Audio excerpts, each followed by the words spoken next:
Welcome back, everyone. Today I have a fun project for you. We're going to be making a winter face mask. And the cool thing about this pattern is that you can wear it multiple ways. You can cover your entire face, cover half your face, or even just wear it around your neck.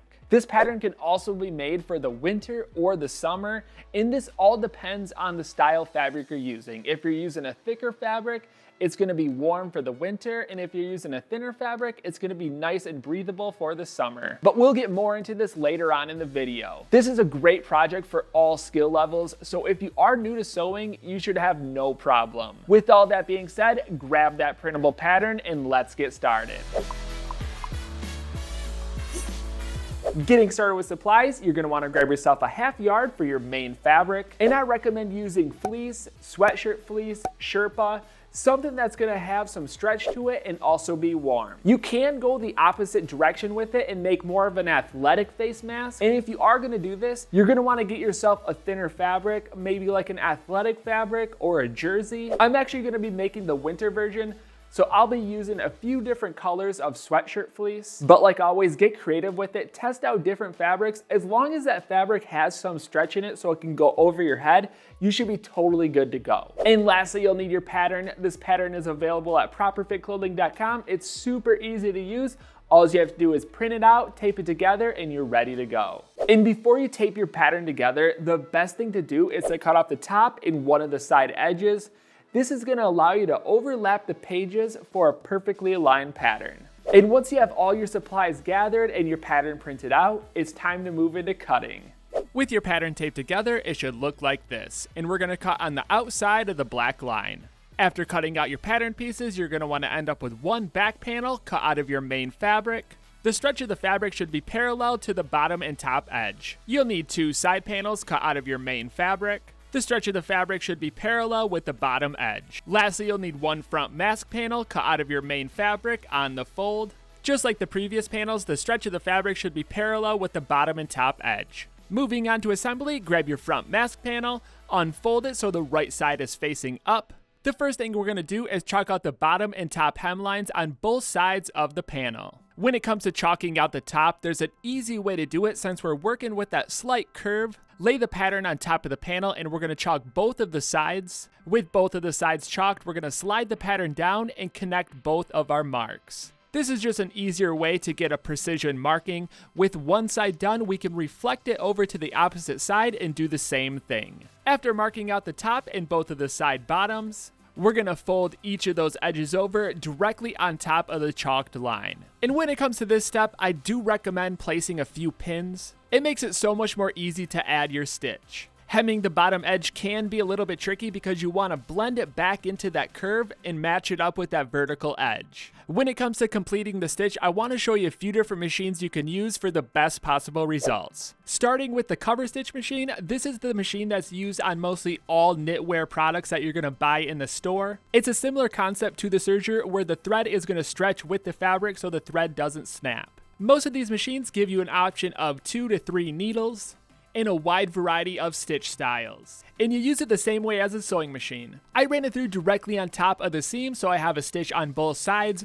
You can do it this way or you can do it on one side of the seam, but as you can see, the back looks similar to a serge and it's going to have a nice cross stitch and it stretches without snapping the thread. To get it looking perfect, I do recommend using an edge presser foot and also matching your thread with the color of your fabric. The second option is using just a standard domestic sewing machine. I typically stick to just the straight stitch, but you can mix it up, add a twin needle, and get a similar effect as the cover stitch machine. The twin needle will give you 2 stitches and a zigzag back, so it will allow the thread to stretch with the fabric. And for this video, I'm going to be using the cover stitch machine. I typically will use a domestic sewing machine with an edge presser foot, but both machines will get the job done. And when you're tapering through those corners, try to keep the exit point the same on both sides. The more symmetrical you can make it, the easier it is in future steps. Same goes for the top edge. Try to make it as neat as possible. This stitch will be very visible, so any minor mess ups will be noticeable. And after finishing up the stitch, I like to double check both sides to make sure that hem is entirely tacked down. And a quick tip, try to match your thread color to your fabric color. This is going to hide any little mess ups. If everything's looking good, you can place this panel off to the side and grab your side panels.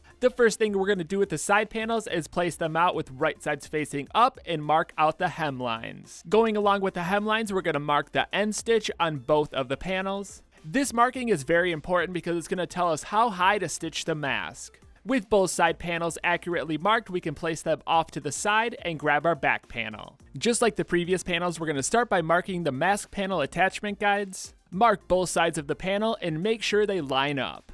We'll be attaching the mask here, so you want it to be perfectly even. Lastly, we're going to mark the front opening hem. And with all of the guides marked, we can grab the front mask panel. With right sides facing up, spin both panels so the top edges are pointing away from you. We're going to take the shorter sides of the front mask panel and line them up in the center of our markings on the back panel. And we are lining it up with right sides together. The goal is to have the mask panels fall directly in between those markings on the back panel. You'll also want to scrunch up the bottom of the mask panel to keep it away from the edges. Next, grab both of your side panels. Locate the back edge. This is going to be the curved edge on top of the panel. We'll be lining this edge up with the side of the back panel. I typically don't pin this panel down with such a harsh curve. I like to move around that curve as I'm sewing to keep everything from bunching up.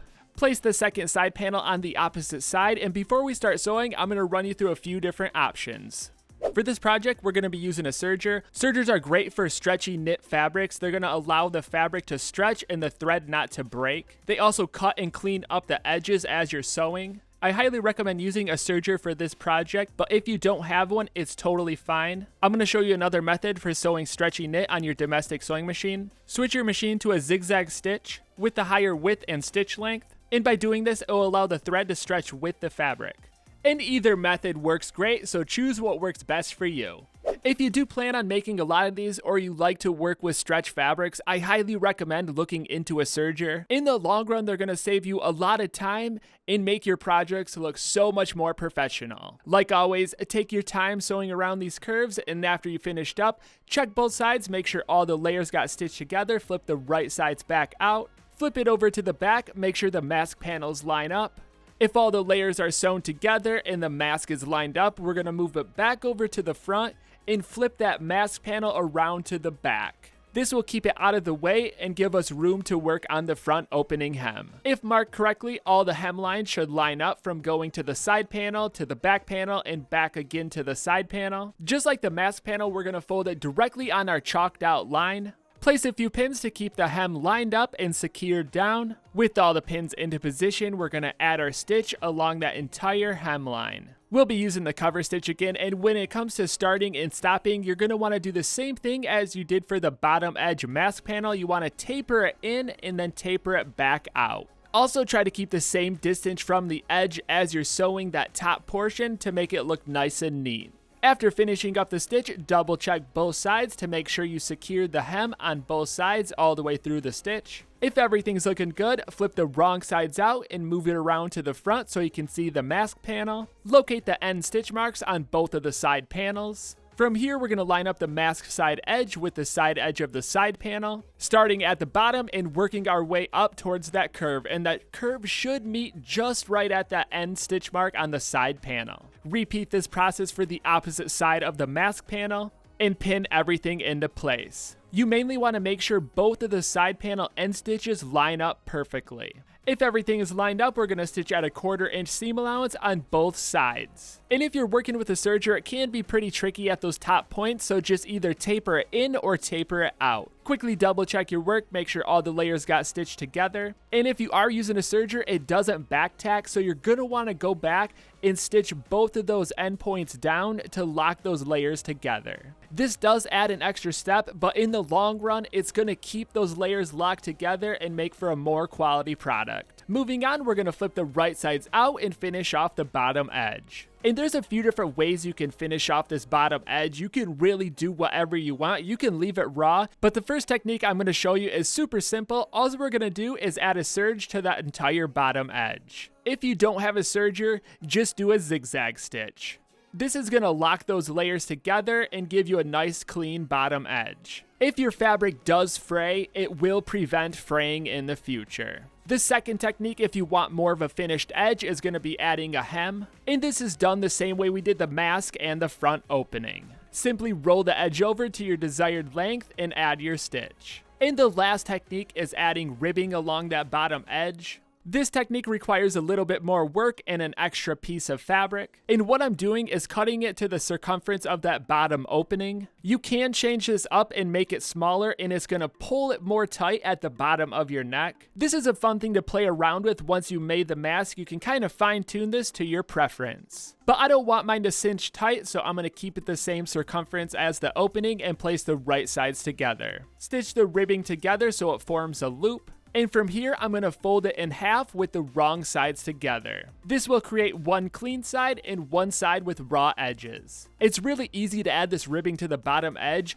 Flip the wrong sides out and place the ribbing on the inside of the opening, making sure the raw edges of the ribbing are lined up with the bottom edge of the mask. I also like to line up the seam of the ribbing with the seam of the back panel. This keeps the seam out of sight from the front. When you have the edges lined up, we're going to stitch all the way around that entire opening at a 1/4 inch seam allowance. Again, I'll be using a serger. If you don't have a serger, feel free to use a zigzag stitch. After finishing up the stitch, double check all the layers, make sure everything got sewn together. Flip the right sides out and your bottom edge is complete. And with the ribbing on, you can see how it kind of cinches up and pushes towards the center. So if you make this smaller, it's going to make for a smaller opening at the bottom. And really, this is all preference, so test it out and make it so it works best for you. I also added a top stitch along that bottom edge. I like the way it separates both of the fabrics and makes for a professional finish. And if you like the look of top stitching, you can add the top stitching to the side panels and the mask seams. I left them out of this project because I didn't think it was completely necessary, and the last final thing to do is add your branding. I like to put mine in random spots around the mask, so definitely get creative with it. And there you have it, your face mask is complete. Thank you so much for watching and supporting the channel. This was just a fun, quick project I wanted to throw in there. I've been thinking about this design for a while. Because it has a ton of uses, you can use this in the winter with a thicker fabric, or you can even use it during the summer as a bug guard if you use a thinner fabric. I found it fits nice under a hat with a thinner fabric, and it's a great bug guard if you're out in the woods. But other than that, I always love seeing what you come up with, so tag me at Properfit Clothing on Instagram. And thanks again for watching. I'm gonna keep the videos coming at you, so I'll see you next time.